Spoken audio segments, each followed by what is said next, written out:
Good morning from Bangkok, Thailand. So I am on my way to a temple that my wife found nearby. It's only 1.1 kilometers from where we're staying. I don't know the name. I'm gonna have to look it up and I'll put it in here.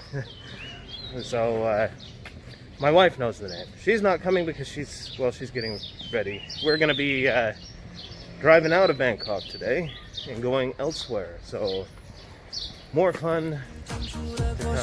But anyway, I'm going to this. 摘下星星送给你，摘下月亮送给你，让太阳每天为你升起。变成蜡烛燃烧自己，只为照亮你。把我一切都献给你，只要你欢喜。你让我每个明天都变得有意义。生命虽短，爱你永远不离不弃。 You can see it's still very early. The moon is still out. Boy, it looks like a full moon. As you can see, everybody's out here selling breakfast. Real food for breakfast. Boy, it smells good. And fruit, of course. Yeah. Nice way to start off the morning. My first stop is always going to be for coffee, so I'm at 7-Eleven. I'm going to try this stuff since they've got it.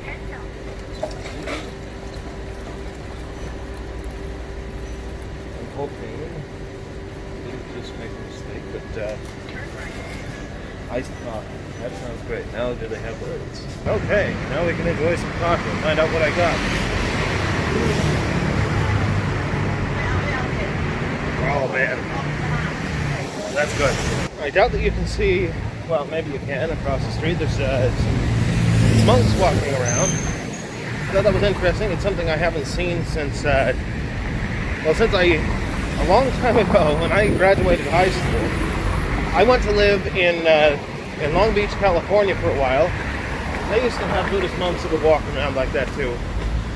I remember especially they get sort of donations, I guess, from people.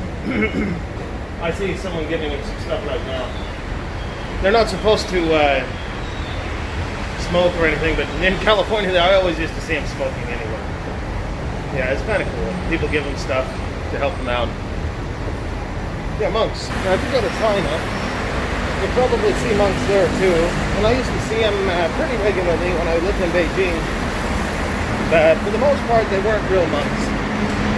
They go work at, old temples and tourist sites, and that's really all they are, is somebody in a costume. Now, I did find real monks on occasion. As I mentioned, I went up in the mountains one time to a temple, and they had real monks. But yeah, usually when you see them in China,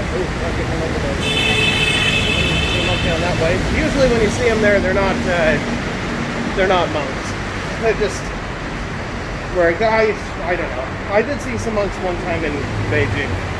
They were having one of their big government meetings, and during those times, certain people are invited to leave the city.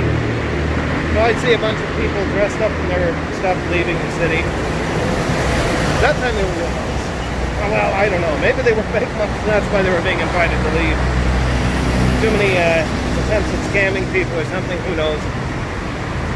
But people in China, generally speaking, are not overly religious. I mentioned in another video, sometimes they do go to temples, and especially in Shanghai, if they're opening a business or something, they'll go and give an offering. Go to,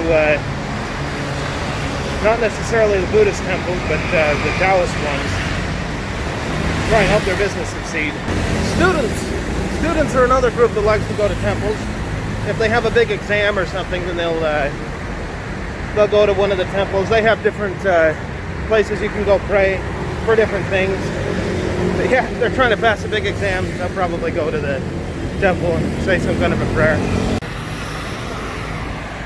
And I knew a Chinese person that would do that, and I used to tease them and say, hey, I thought you said you didn't believe in anything. They said, yeah, well, in America you still throw coins in fountains.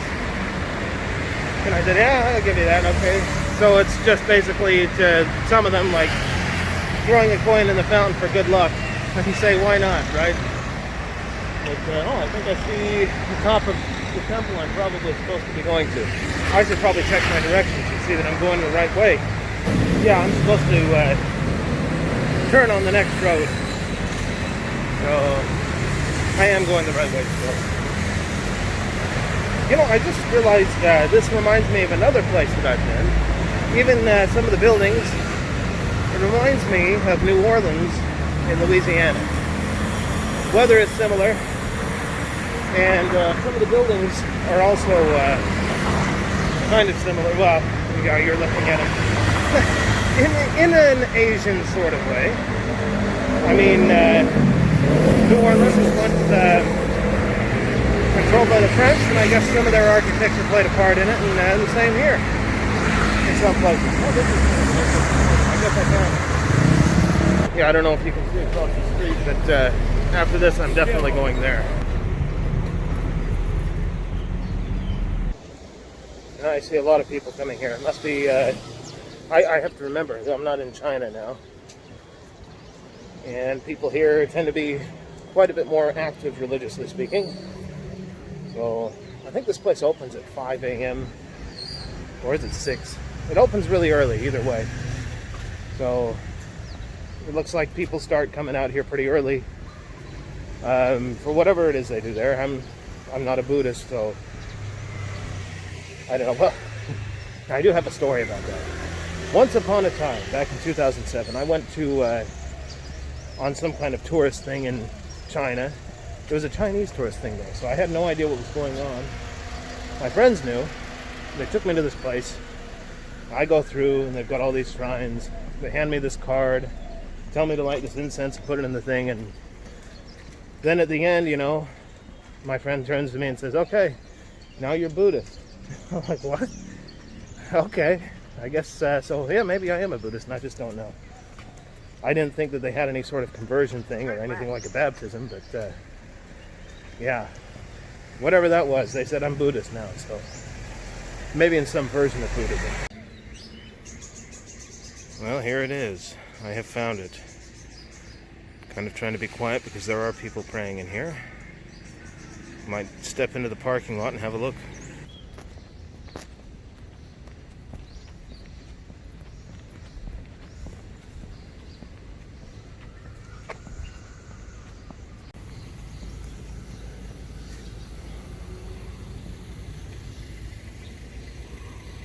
I'm really trying to be quiet because, as I said, I don't really know a whole lot about the religion here or what is acceptable.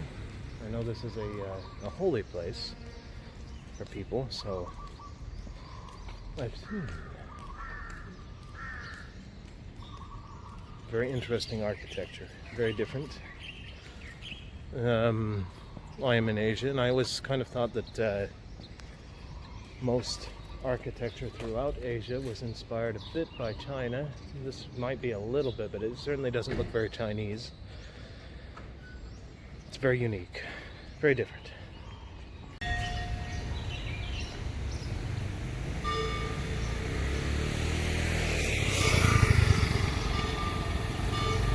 All right, I guess we'll head out of the holy site and let these people do their praying. And by the way, up here on my left, I mentioned in my first video out here about the king, and that this is a kingdom. That is the king in that portrait there. He's very revered by the people here in Thailand. And well, I'm not sure how that works. I'm going to have to look it up to see what his relation was to the previous king, if he's the son, brother, nephew, something to that effect. Shows how little I know about Thailand. But he just recently became the king. And as I said, you know, their royal family is very highly revered here. To me, as an American, it seems a little bit strange, because, you know, well, in America, I don't care if you're the president of the United States, it doesn't mean you're better than me. But I guess that's not always the case in all places. Here, when I see him speaking and I see the people looking at him, like I said, they really seem to revere the king or hold him in very high regard. almost as if they're looking at a beloved grandfather or something to that effect. I don't know if it's like the Japanese emperor, if they, well, probably not. Where they look at him as the descendant of a god. I know, okay, if you're from Japan or you know anything about it, you know they don't really, most people don't believe that, but the Shinto religion, I believe it is. That is a thing. But in either case, I'll have to look that up. Since I'm in Thailand, I should probably know about these things. Anyway, very, very different. Maybe even more so than China to me. Because, you know, China is a very secular place at this point. The communists, as I keep mentioning, managed to stamp out most of the religious beliefs. But very secular here. I'm sure it's secular as well, but they still have a lot of traditional beliefs, which I'm going to have to look into. As I said, since I'm here, I really should.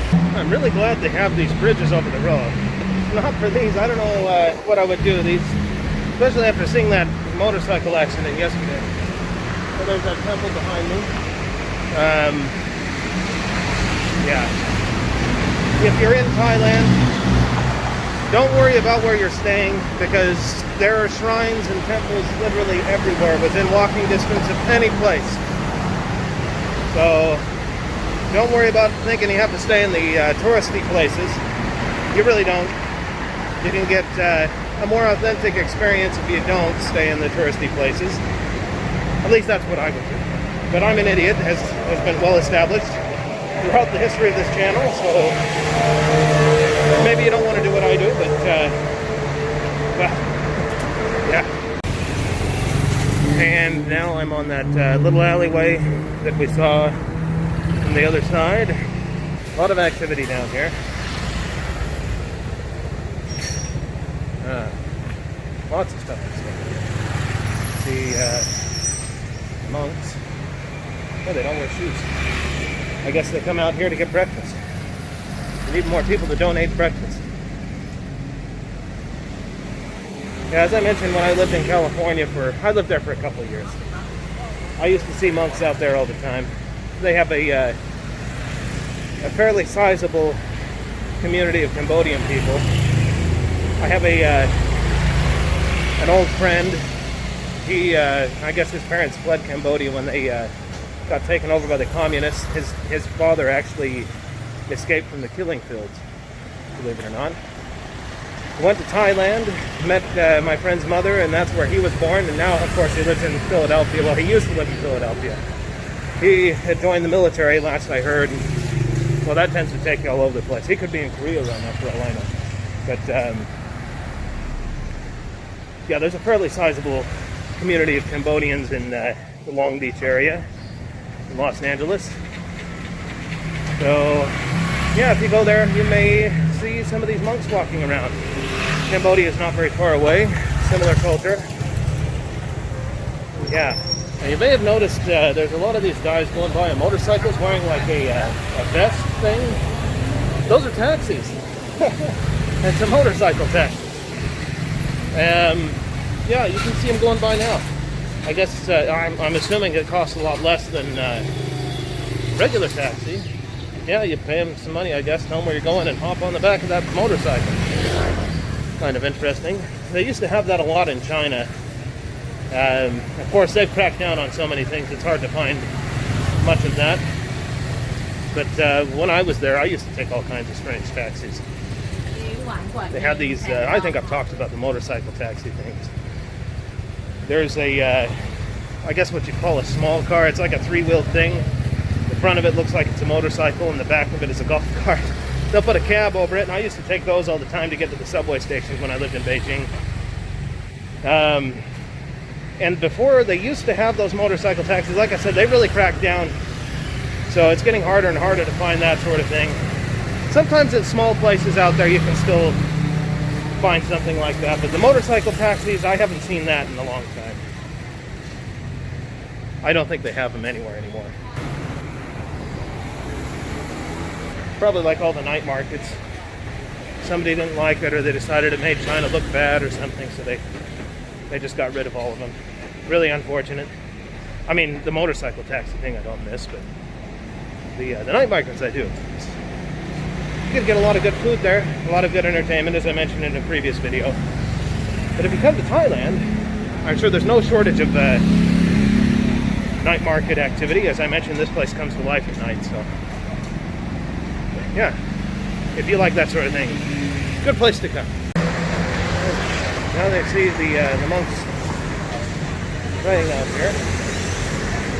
And as I'm walking along here, I just wanted to, I had some thoughts that came to my mind about why the number of cases in China might actually be dropping, as well as why they don't have so many cases here. One is the weather here. I think that might be a good sign that when summer comes, the number of cases may begin to drop. But also, in China and here, people don't shake hands. They don't touch each other much in general. Versus in the United States or Italy or some of those European places where people, well, they shake hands. In some cases, they, I know in Europe, a lot of times they kiss each other on the cheek. But in China, as I was saying, they don't do that. They don't touch each other. They don't shake hands. They don't kiss each other on the cheek. They don't even give hugs. And I wonder if that may be contributing significantly to the drop in the number of new cases. Also, that it's interesting that in the West, they're telling people not to wear masks unless they're sick. So I think it's funny because in China, you can't even go out by law without wearing a mask now. And you know, this helps because you don't know who's sick. But if everybody's wearing a mask, it makes it really hard to cough and sneeze on people because, well, you've constantly got something over your mouth and nose. So I think that's probably helping to contribute to the drop in new cases. So if it were me, and I think the reason that they're doing that is because they just don't have enough to cover everybody. And you know, I've seen eBay doing silly things like they've taken listings. Oh, here's my friend. They've taken listings for masks down, which I think is ridiculous. Because of price gouging, they said. Just take them, you know, don't let people price gouge. They control the site. They can put a limit on how much people can sell them for. But anyway, yeah, in China, as I was saying, everybody's wearing a mask because they have to. And as I said, you don't know who's sick. But if everybody's face is covered, yeah, whether they're sick or not, it's hard for them to cough or sneeze on you. At least it lessens it to a significant degree. So, yeah, if it was me, for your safety and for everybody else, I would wear a mask. And not because it's going to prevent you from getting it, but maybe, you know, if you've got it and you don't know, hopefully a mild case, it doesn't show symptoms, it prevents it from being spread. So, and I'm not a doctor or anything or an expert, but I feel like it would be best if everybody was wearing a mask or at least something on their face to catch the coughing and sneezing or whatever it is that spreads this thing, and stop shaking hands. At least until this thing is gone. Yeah, don't shake hands, don't do the kiss on the cheek thing. No hugs. Find a different way to show affection. Okay, we're on our way. No, You're fine. It's just the curb thing. You're fine. Is it on drive now or L? So we're on our way. As you can see, we've got a fancy driver here. You might want to say hello. Hi. She's got her driving glasses on. We're on our way out of Bangkok now. Well, yeah, we will be anyway. We're in Bangkok, obviously, still. Run, kids, run! So we're trying to make our way through the traffic of Bangkok. It's a little bit crazy right now. You have to use, there's a term that they use in China called threading the needle, which basically means if you're trying to make a turn and there's heavy traffic, you just slowly move out until you block the other cars and then go. That certainly seems to be the way that it works here in Bangkok as well. So with my wife having some Chinese lineage in her, I guess that helps. Well, driving skills, I don't think they're genetically passed down or anything, but you get what I mean. And these motorcycles are the worst. scooters and motorcycles. They don't seem to pay attention. I guess that's kind of like in China. They never pay attention. Traffic here is pretty crazy. You got to watch out for the buses too. They're pretty sneaky. You've got these old buses that just stop everywhere. Kind of stop. They don't fully stop, but you got to be careful. Here you go. Riding in your car. Need a, what is that? Flower necklace? I guess you can get them. That's interesting. I don't know what the purpose is of the flower. Maybe it's just to look nice. I don't know. It smells good. As I said, I don't know very much about the culture here. Anything I do know is from my interaction with Cambodian people. Checked out. Oh, yeah. No, the car, it's one of those start-stop cars, so when you stop, it turns off, and then, yeah. Anyway, yeah, they've got people going between the cars selling flower necklaces. I guess we are waiting for a train? This is an interesting train crossing, but so far I don't see the train. It looks like, actually, if you look out the window here, it's operated by a person. In the United States, they're all automatic. This one is, like I said, operated by this guy over here. But as for the train, there's no sign of it. We're just waiting. As soon as it comes by, I'll record it. I'm curious if it's a passenger train or if oh, here he comes. Here goes the train. Oh, it's a passenger train. Look at that. A really old, strange-looking passenger train. Well, I guess it looks like what you'd call the green train back in China, except without being green, and maybe not quite as nice. Interesting. It's all open. Oh, there's people in there. Oh, the train in Thailand. I wonder where it goes. It must connect with other cities somewhere.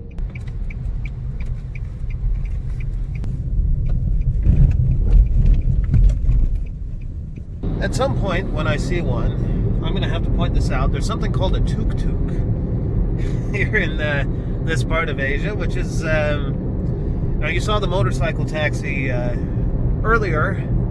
They've also got this contraption that people pile into the back of called the tuk-tuk that works as a taxi as well. I guess it's similar to the thing I've talked about in China where it's got the front end of a motorcycle. These don't seem to have the front end of a motorcycle. They seem to have like a little 3-cylinder truck-looking thing. I don't know how else to describe it, but yeah, people pile on the back of that and you pay them to take you places. When I see one, I'll have to point it out.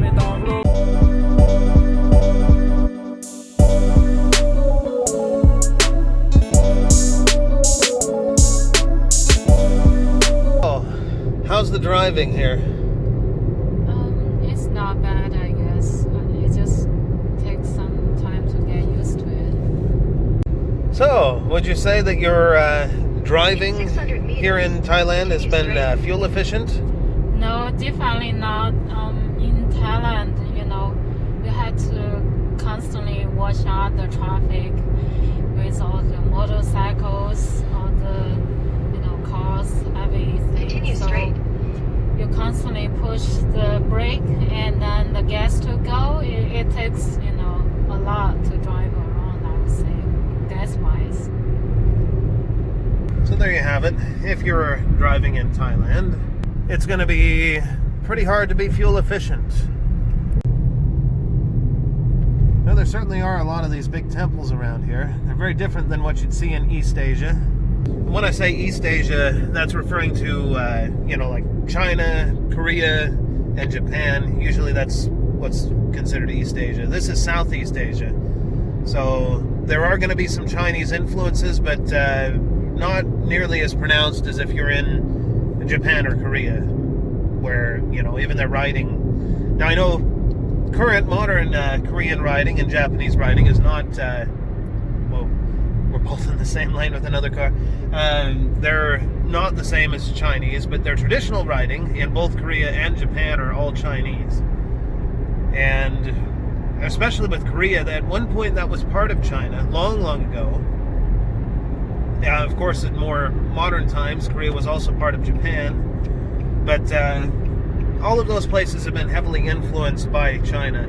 Now, within Southeast Asia, I'm not so sure about Thailand. I think this has been an independent kingdom for a very, very long time. But if you went into Vietnam, at one point that was part of China as well. So you'll see some more Chinese influence there, but also these temples like what you saw a moment ago, they have that sort of style in this part of Asia, Southeast Asia.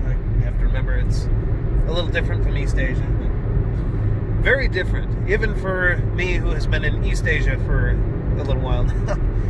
It's very interesting to see. So this isn't your first time driving in Thailand, obviously. Tell me about your first experience. So when I was driving in Thailand the first time, and I wasn't like driving in China before that.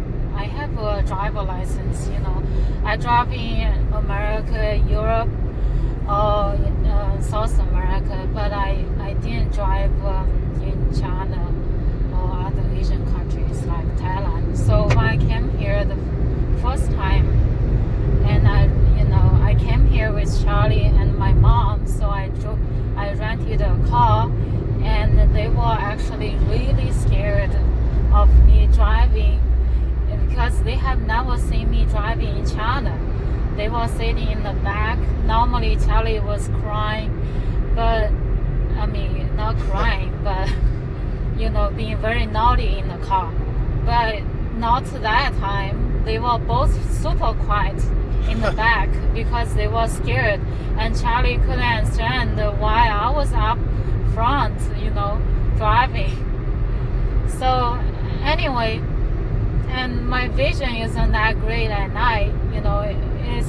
It was never great, no matter where I drive, whether in America or South America. Anyway, so I took my mom and Charlie to meet up with a friend for dinner. I drove down to Pattaya, and we met up at the beach for dinner.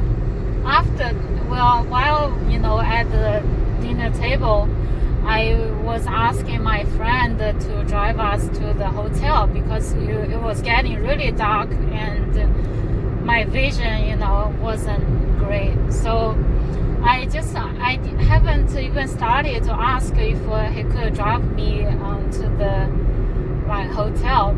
I just, mentioned the driving in Thailand. Next thing you know, he went on and on about how he would never ever dare to drive in Thailand because according to the Thai law, if you get into an accident, it's you're a foreigner with Thai locals, then it's automatically your fault. So you have to pay a lot of extra money and such. And then I didn't bring up that question because he was already so scared of driving, and he would never dare to drive in Thailand. So I never brought up that question. And he actually drove in America. He's from Los Angeles. But anyway, after the dinner, I drove my mom and Charlie back to the hotel. But obvious with my vision, being bad, I was really having a hard time to sing at night because it was really dark and on the country road.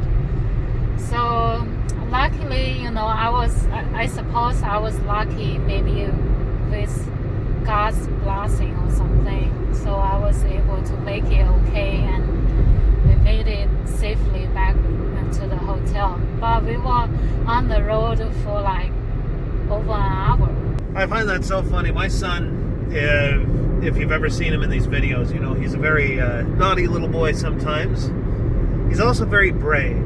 He doesn't get scared by much. He, in fact, if there's something you're worried about him doing because it's dangerous, a lot of times he'll do it on purpose because, well, that's just what he does. He thinks it's funny to see the big people react all concerned. So his reaction on that trip with just being scared, noticing, that his grandma was scared, and then he's really quiet. That's really funny for me to imagine. He must have been really scared at the time. All right, everybody, I found it. Get ready. Tuk-tuk! So yeah, that's a tuk-tuk. They range in size. There are some tiny ones. There are big ones like that could be the size of a bus. Essentially, I guess, just something like that with benches inside of that you sit on the back. I don't know. That's a tuk-tuk. That is a very big temple coming up here. It almost looks like the size of some cathedrals that they've got in Europe that I've seen. Yeah, very, very large. Yeah, you know that Asia is full of rich people. It says so right here, and this is their industry. So as you know, we rented a car here in Thailand, and I wanted to give some advice regarding rental cars. As she will tell you, because she has more experience, you want to check every little bit of the car for scratches, dents, anything of that sort. And why is that?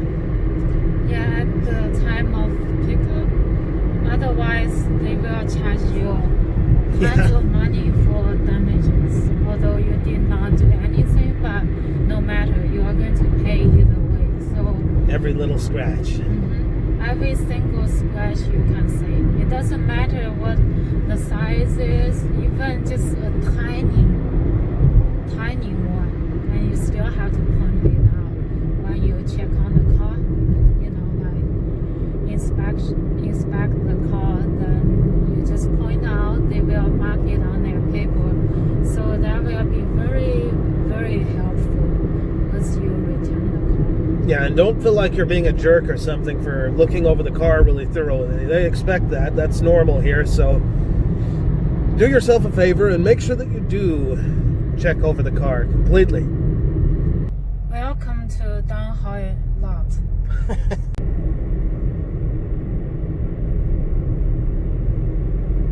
I was just driving along. I decided I'd stop for a second, stretch my legs. I see out here they produce salt, and you can see them selling it in big bags along the side of the way on the highway. They've also got fish, which they have drying in the sun. I thought I might take a second and show you. Lots of little fish drying in the sun. I'm sure they've packed them with salt too. Since they make salt here, that's pretty easy. Your destination is on the left. Welcome to Don Hoi Lot. Apparently this is a place where Thai people go on vacation. So yeah, it's the beach. You'll see in just a moment. Did I say beach? I guess not quite beach, at least not right here. More like concrete pier. I know there's a beach. I can see a beach way over that way. Yeah, the ocean. And as I was mentioning, this is where Thai people apparently go on vacation or just their days off. How do you say this place again? Don Hoi Lot. Don Hoi Lot. Yeah. And having arrived at our destination, I think we probably have enough for this, so we'll cut it here.